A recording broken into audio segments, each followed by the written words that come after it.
안녕하세요. 서울날 여성의원 산부인과 전문의 이선 원장입니다. 시험관 시술을 준비하는 분들 중에는 몸에 좋다는 영양제를 정말 열심히 챙겨 드시는 분이 많습니다. 그런데 진료실에서는 의외로 이 영양제도 말씀드려야 하나요? 처방약 말고 건강기능식품은 괜찮은 거 아닌가요? 하고 지나치는 경우가 적지 않습니다. 문제는 어떤 영양제나 약은 반드시 체크가 필요한 경우가 있다는 점입니다. 오늘은 시험관 시술 전에 꼭 병원에 알려야 하는 의외의 영양제와 약, 그리고 왜 미리 상담드려야 하는지 정리해서 말씀드리겠습니다. 시험관 시술 준비 중인 분들이 가장 많이 놓치는 것이 복용 중인 영양제나 약이라고 하셨는데 왜 중요한가요? 우리가 먹는 영양제 중에서는 어떤 것은 시술할 때 난자 채취 시에 출혈의 경향을 증가시킬 수 있는 성분도 있습니다. 또한 우리가 쓰는 약하고 화학적인 상호작용을 일으키는 경우도 있을 수 있고요. 반면에 착상이나 난자 채취할 때 난자의 질 같은 곳에 도움을 줄 수 있는 영양제도 있거든요. 그래서 본인이 어떤 약을 쓰고 있는지를 정확히 말씀해 주시는 게 중요합니다. 환자분들은 영양제는 몸에 좋으니까 괜찮다고 생각하는데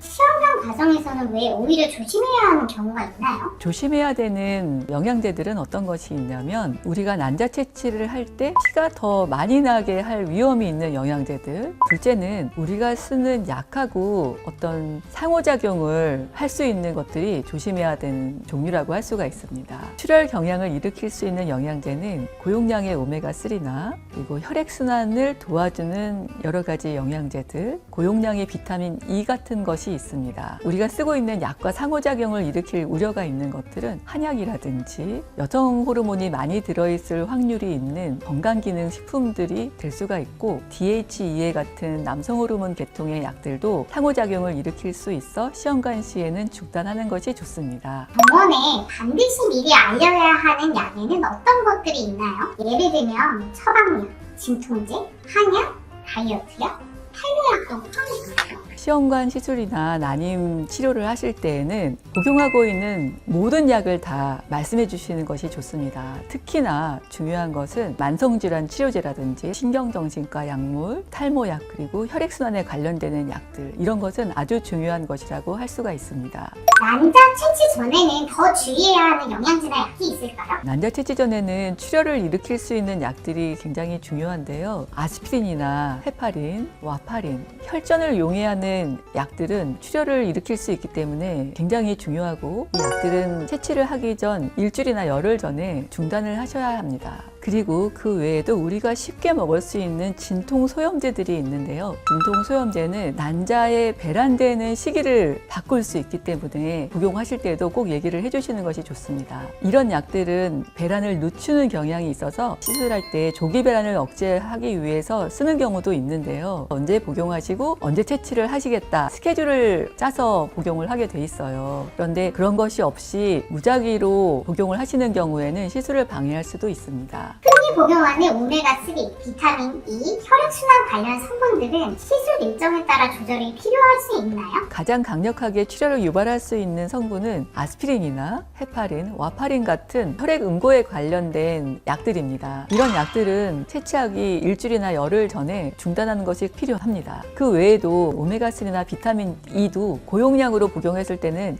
약간의 출혈을 증가시킬 수 있는 가능성이 있거든요. 채취하기 열흘이나 일주일 전에 복용을 중단해 주시면 좋습니다. 건강기능식품뿐만 아니라 일반 의약품인 감기약, 수면-진통제, 수면제, 알레르기약 같은 일반 약도 영향을 줄 수 있나요? 수면제 같은 경우에는 임신 후에 복용이 절대 금기이기 때문에 이식 이후에는 먹으면 안 되겠습니다. 어떤 종류의 신경정신과 약물들은 몸에 오래 남아있는 경우도 있어서 신경정신과 선생님과 상의하셔서 얼마 전에 복용을 중단할지를 선생님과 상의하시면 되겠습니다. 알레르기 약 같은 것은 사실 그렇게 위험한 종류의 약들은 잘 없습니다. 그래도 이식 이후에 알레르기 약을 복용할 수는 없기 때문에 이식 이후에는 복용을 중단하시는 것이 좋고, 일반 감기약 같은 경우에는 그 속에 들어있는 소염 진통제의 성분에 따라서 좀 다른데요. 이부프로펜이나 나프록센이나 멜록시칸 같은 것들은 배란 시기를 달라지게 할 수 있기 때문에 미리 중단을 하시는 것이 좋고, 일반 감기약들은 이식 이후에는 드시지 않는 것이 좋습니다. 남편이 복용하는 약이나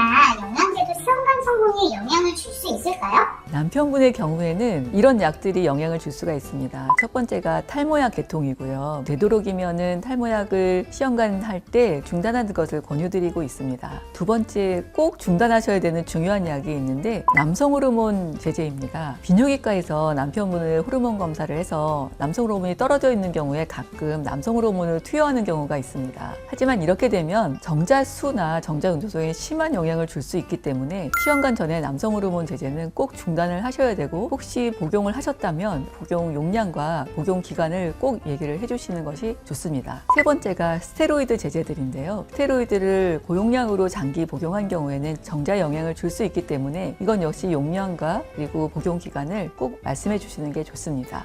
시험관 준비 중인 분들이 안전하게 약과 영양제를 관리하기 위해 꼭 기억해야 할 원칙이 있을까요? 첫 번째 원칙이라고 한다면 임의로 약을 중단하거나 새로운 약을 시작해서는 안 된다는 것입니다. 두 번째 원칙이라고 한다면 이 안에 뭐가 들었는지 모르는 거를 먹으면 안 된다는 겁니다. 그리고 영양제를 먹을 때는 그 영양제가 비타민 D 약이라고 해도 사실 그 안에 다른 성분이 더 들어있는 것들이 꼭 있거든요. 그래서 이렇게 성분이 중복되지 않게 약을 먹어야 되기 때문에 주치 선생님과 같이 상담을 하시는 것이 좋습니다. 시험관 시술을 준비할 때는 몸에 좋다고 알려진 영양제라도 또는 평소 아무렇지 않게 먹던 약이라도 반드시 의료진과 함께 확인하는 과정이 필요합니다. 중요한 건 좋은 것 많이 먹을수록 좋다가 아니라 지금 내 시술 일정과 몸 상태에 맞는지 확인하는 것입니다. 복용 중인 약과 영양제를 정확히 공유하는 것만으로도 불필요한 변수와 위험을 줄이는 데 큰 도움이 됩니다. 난임은 임신 시기가 조금 늦어지는 것 뿐입니다. 여러분의 건강과 행복한 임신을 응원합니다. 감사합니다.